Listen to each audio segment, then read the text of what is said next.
But I was so sold by the nostalgia and the commercial that like it was enjoyable, even though the product itself was fucking gross. I even was eating it, and I realized as I was eating it, there was like a piece of like lint on it that I still ate it. When you live a certain way, when you eat a certain way, you live a certain way for a long time, you only know how you feel, and you don't know any different. And sometimes what happens is you might try, a health kick. People will say, like, oh, I'm going to get on the old health kick, the old health train, right? And they make it seem like this, like, it's like this mythical creature almost. It's like non-existent. It's like, it's not real. But I'm going to believe that it's real because people say that it is. It's fucking real, man. Like, it really is real. If you've been eating a certain way, you've been living a certain way, and you feel like shit, your body will adjust to feeling like shit. It really caught up with me because I stopped being so active, and I was eating all this, quote unquote garbage. But that's just what I knew.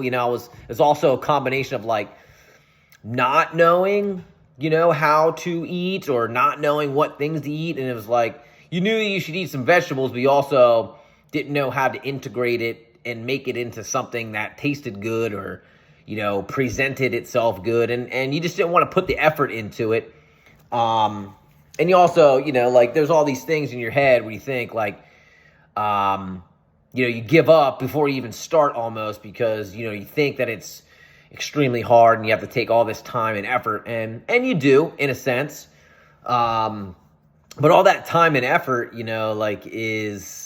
it stops you from being lazy. It stops you from not giving a shit. Like you start to care. You start to care more. You start to see the difference. But I can just remember, before all of that, again, having this negative perception, thinking that it didn't matter really what I ate. I was just going to kind of eat, chips and Big Macs because they're delicious, or at least I thought so, right?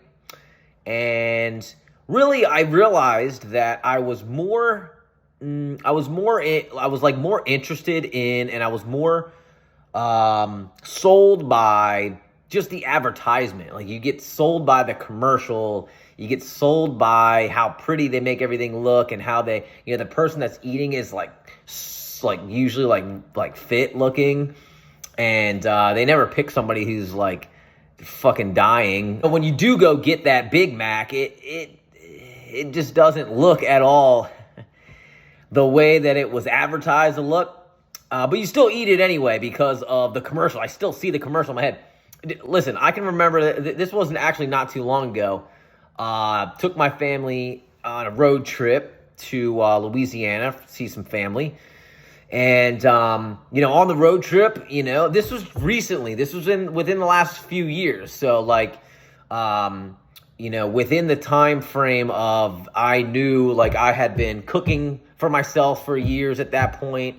I had, learned, all this information about nutrition and, what your body needs. And I had, so like I was still a trainer and a health professional at that point. But however, it's still healthy to emotionally healthy. And that matters. It may not necessarily be in the moment, nutritionally healthy, but the truth is, in moderation, anything is good in moderation.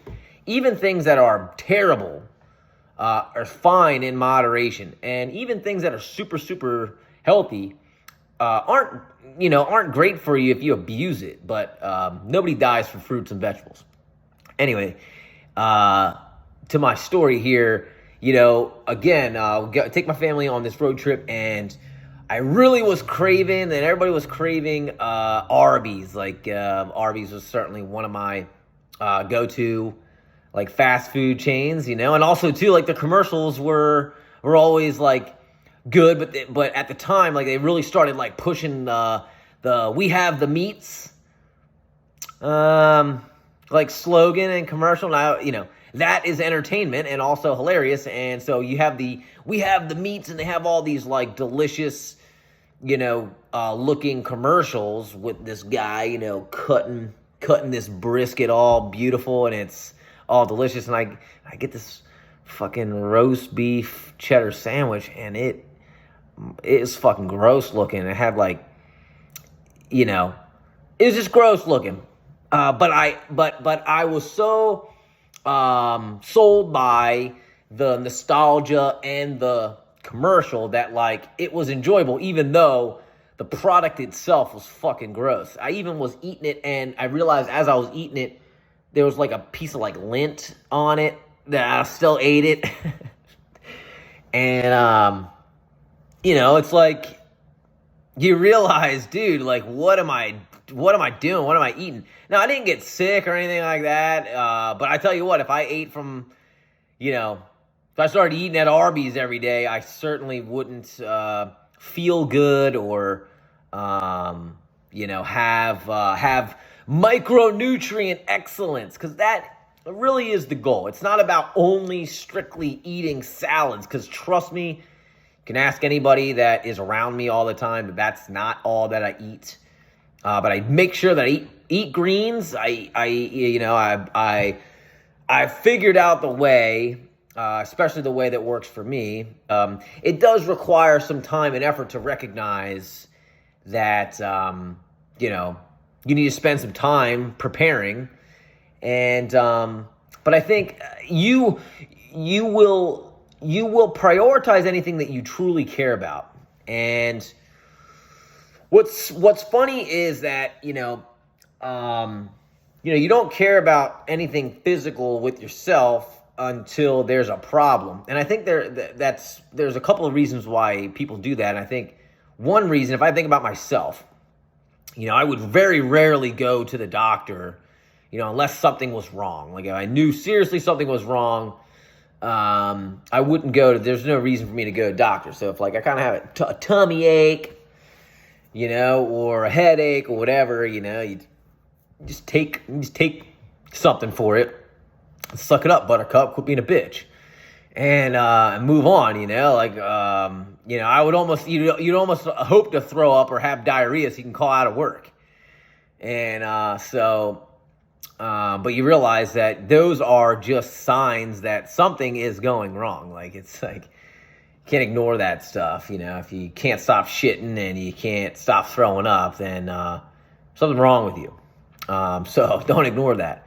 But I feel like people are they enjoy the fact that they test the limits almost. And I'll address it when it happens. But then you realize that in those cases, sometimes you're at a point where it's irreversible or very close, or it could be.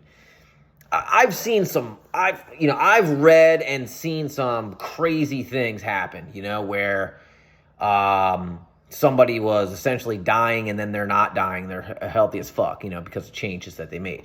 And random things do happen. But I will say that regardless of your situation, you can make changes that are going to help, improve your health. And when you finally realize that it's important, right? That when I think about it, okay, everybody feels good for the most part. I'm saying everybody feels good when they're a teenager and young, early 20s, mid 20s. And then you get into your 30s and, okay, certain things start to change a little bit, but you still feel pretty good. And then historically, get into your 40s and beyond, and then whatever you were doing during that time prior to, that's when they surface. And so even in those circumstances where somebody just, beat themselves to shit for 20 years or 30 years or whatever, it takes some time, but they can still heal themselves, because your body wants to do that. Your body has been, if you think about it, your body has been taking all of the years of you beating the shit out of it, and it's adapted. It's figured out a way for you to get here.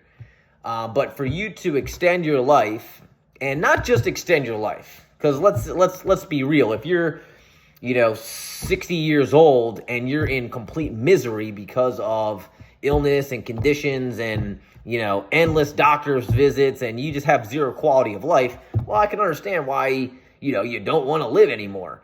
But at the same time, you living into your 60s, 70s, 80s, 90s, beyond, and you're still healthy, you're able to move around, you're able to my next door neighbors are almost 100 years old, both of them. And they still do all their yard work, and they drive. I see them driving places, they take walks every day, and obviously because they've gotten to this point of their life, they probably ate good and exercised for a long time and took and at the same time, it's like, you can make it a priority. It's just got to mean something to you. It seriously just has to mean something to you. But that doesn't mean that it has to take over everything else that you enjoy, and what I want to help people do, and it was the whole reason why I even became a coach and a trainer to begin with years ago, was just I realized how low I was. I realized how not just physically out of shape I was, because even just from the surface, you couldn't tell that I was that out of shape, but I felt terrible, like all the time. Like I had like severe arthritis buildup in my knees, in my 20s, and that was just from years of just eating like shit and, treating my body like crap. And my mind, like I just felt like, as a kid, like my ADHD as a kid just didn't get better, and it only improved over the last several years that I have finally figured out like what I needed, what I was missing. So all of that,